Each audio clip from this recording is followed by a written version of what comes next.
Welcome back to the Chasing Common Ground podcast. Today is a special episode in honor of my 33rd birthday, and I'm going to be going through a series of questions, basically recapping my life so far and hopefully helping out with some of the experiences that I've gained.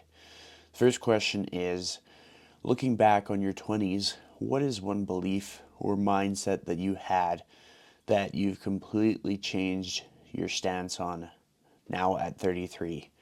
I think the thing that stands out to me the most would be kind of how I see career paths and how I see limiting beliefs. I think I've changed my thoughts on limiting beliefs. I don't hold myself back nearly as much as I did in my 20s, and I try to see the possibilities for other people as well. Whereas in my 20s, I may have been more discouraging of others because I couldn't see it in myself. So, next question here is, if I could send a message to my younger self at 23, knowing everything that I do now, what would you say? And do you think 23-year-old you would actually listen? It's tough to say. When I was 23, I was very reluctant to travel. I had to have friends convince me to travel. They almost had to sit me down and talk to me about the pros and cons. And the reason why I wouldn't do it was because of money. I was just thinking I need to just put money away into a savings account because that's just what you do. I wasn't very clear on how to invest money, where to invest money. I just thought that I needed to be a responsible adult and that I wasn't ready to be going on trips until I had a lump sum of cash that I could spend. And they kind of taught me that it's okay to take some risks, especially if you gain experience in the process. So the next question here is, what's something about your daily life or routine that might surprise your listeners? Something they wouldn't expect based on what they know about you. So my answer for this question is that there's a lot of days where I have to kind of come up with ways to be positive. I'm not just always positive, I'm not always in a good mood. And so there's a few songs, they're all named Good Day or some variation of Good Day, that I will play at the start of the day just to kind of get myself in the headspace that even if I'm nervous about something, even if I'm falling behind on something or things aren't going quite according to plan, or maybe I'm injured or sick, I'm going to find a way to make a good day about it.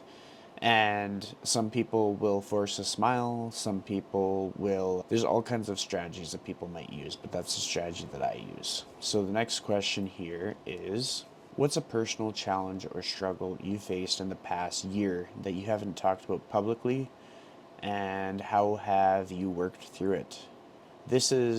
I'm going to choose one within my career. So it has taken me about a year and a half to put out some of the material that I've been working on. And the reason that I have struggled with it, and what this material is essentially educational material for other coaches in teaching them how to edit video. Really, anybody could take this. And I've also been developing a course on starting up a podcast. And I always feel like there's someone who knows more than me about it. And because of that, I don't take the leap. What I ended up doing to combat this was actually talk to a good friend in the industry and got him to recommend me some books that are geared towards this very specific struggle. And the clarity that it gave me was that in most cases, the people who feel this reluctance to put themselves out there are the people whose contribution would move the needle forward the most. And so I'm just kind of giving myself a nudge to put more of my work out into the space.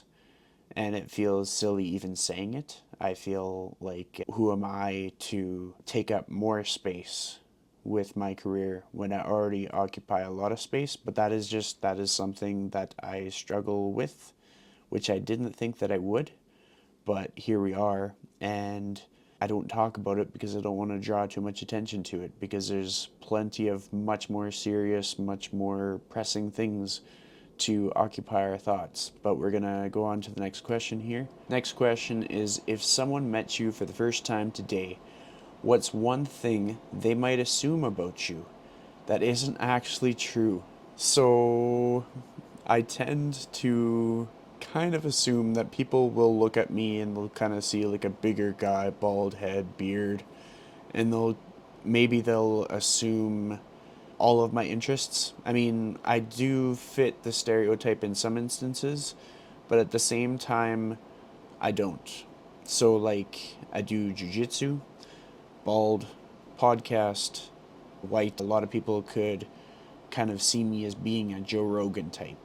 But at the same time, there's quite a wide array of people that I connect with.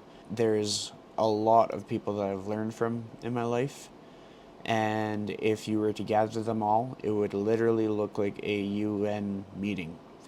I believe in incorporating diversity in all things, and not in a optics manner, but more in a merit-based manner.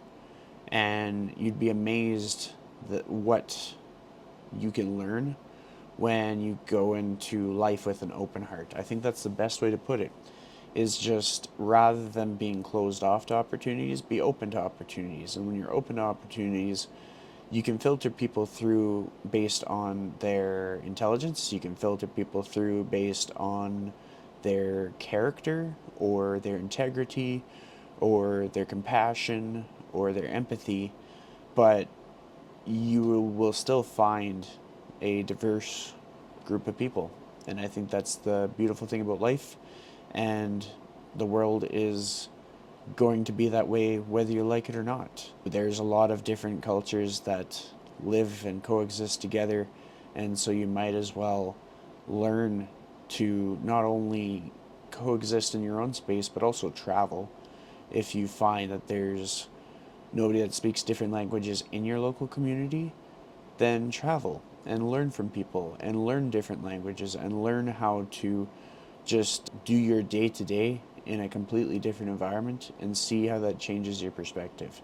So the next question here is, what's a decision you made in the last 5 years that had a bigger impact on your life than you originally expected? This is a good one. In 2021, I was offered a job in a warehouse. This was after I've ranted about how I don't like working in a warehouse, but I was in a warehouse, offered a job. He would have given it to me on the spot, and I was very slow with in-person clients, very slow with online clients, and it's just kind of hope was lost. And I just kind of took a stance, and I was like, no, I will politely decline your offer, and I will just find another way. And if I had taken that offer, that may have been the end of my fitness career. And seeing as how I didn't, it opened up the doors for me to diversify my career even further, and not only help the fitness industry, but help the people who help other people in the fitness industry. And it kind of made my impact much greater than I would have ever imagined, which is really, really cool. And there's lots of times when I feel like, who am I to be in this position? But I work really hard and I earn people's trust. And so if I rinse and repeat with that, then I think that I'll be on the right path. So our next question here is, and for anybody that is curious as to where these questions are coming from, I'm once again using ChatGPT, and it is basically cued to ask questions that I may not have talked about that may benefit my audience based on what ChatGPT knows about me. And so it's able to take from its memory various projects that I've worked on, past podcasts, whenever I'm transcribing things and stuff like that.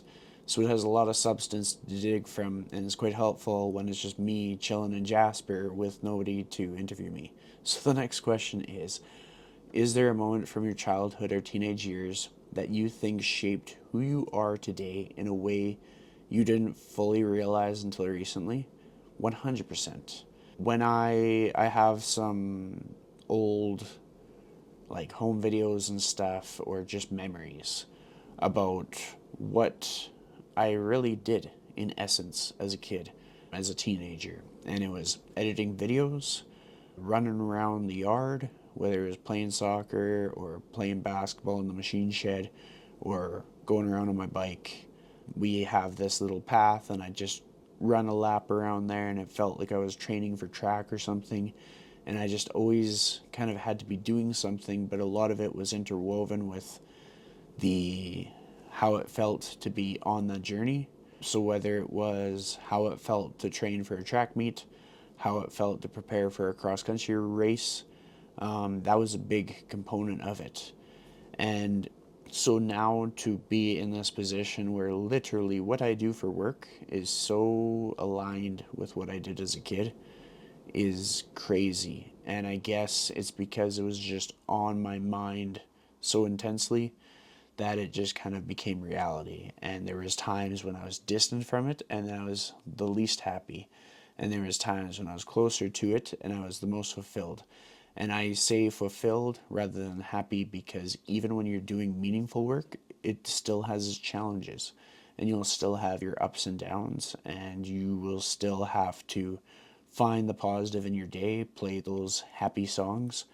But I think it's far more healthy to do things that give you that immense sense of purpose than it is to swim upstream or go against the current or in a way that just doesn't align with what you think is important. If you don't think selling fish is important, then don't do it. If you think that walking dogs is important, then do it. So just try to find things in your life that you genuinely think are important. And even if they're difficult, like being a paramedic is important, but it's difficult. But if you think it's important enough that you want to do it, then you're going to be able to tolerate the difficulty. For me, helping people get healthier and helping people feel confident, have a sense of purpose, find meaning in life, that's important enough to me that I'm willing to stick it out in an industry and a line of work. Self-employment is not easy, and being in the fitness industry is not easy, but I'm willing to stick it out because that purpose kind of makes it worthwhile, makes it worth having grit and resilience to push through. So now I'm going to ask it for three last questions, and that's how we will wrap up this episode. So it's going to give me the prompt. So the third last question is, if you could only be remembered for one lesson you've taught, whether in coaching, podcasting, or life, what would it be and why? Ever since I was a kid, my dad would always say, well, he would say a few things. He's a man of many words. But he would say, lead by example. And then he often says, always do what you say you're going to do. There was a slogan that came from our 4-H club. I think it was learn to do by doing. So it's a lot of just like getting your hands dirty and finding solutions, solving problems. So honestly, I think lead by example could be something that stands out amidst all of that. And to top it off, I'll just pay tribute to Mr. Axelson, my former teacher who had passed away. He had a phrase that he said that was, I can, I will. And I think all of that together, plus, of course, I have the tattoo that says, I know that you can do the impossible.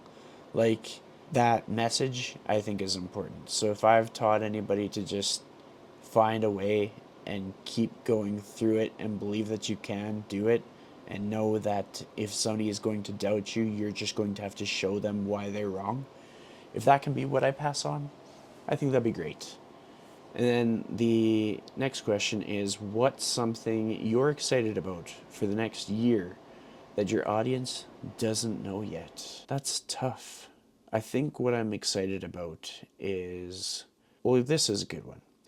Every single year, particularly since I turned 25, I always want to one up the previous year. And I'd say that every year since turning 25, I've been quite successful in one upping the previous year. And so I don't talk about income, I don't talk about the finer details of life, personal, professional, but I have no doubt that I will one up the previous year this year. And that alone gives me excitement. And the thing that makes it even that much more exciting is in order for me to do that, that means that other people have to be in a better position than they were before. And that's exciting. So some people who either are in my world or have yet to be in my world are going to benefit from my progress in the next year. And that's a pretty cool thing.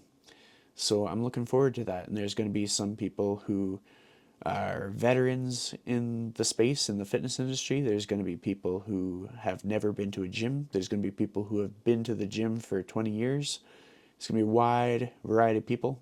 Nobody is safe from my wrath of progress.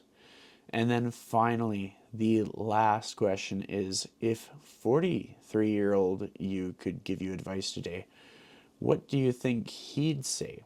So just to clarify, we are going in the future 10 years, and I am just guessing what future me would say.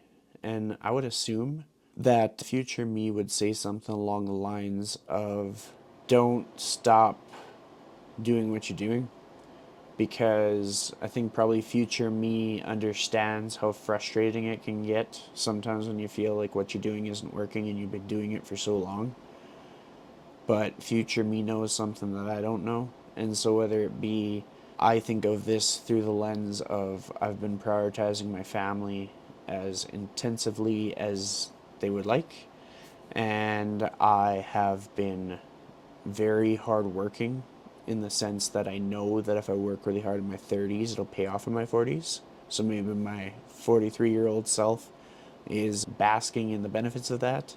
And I know that there's a lot of things that I've tried a few times that have failed. But maybe if I try one more time, then it'll be successful. And so that could be in the realm of my career. So that's, yeah, in jiu-jitsu. Maybe by the time I'm 43, I'll be a black belt. You never know. And with that, I will finish up this episode. I just want to thank you so much for watching the show, listening to the show, being along for the ride. And yeah, I just wanted to do this quick solo episode because it felt like a fun way to celebrate. And so if you listen to the show, try to help it reach more people. And if you want to learn more about me, you can follow me on Instagram at Christian Little.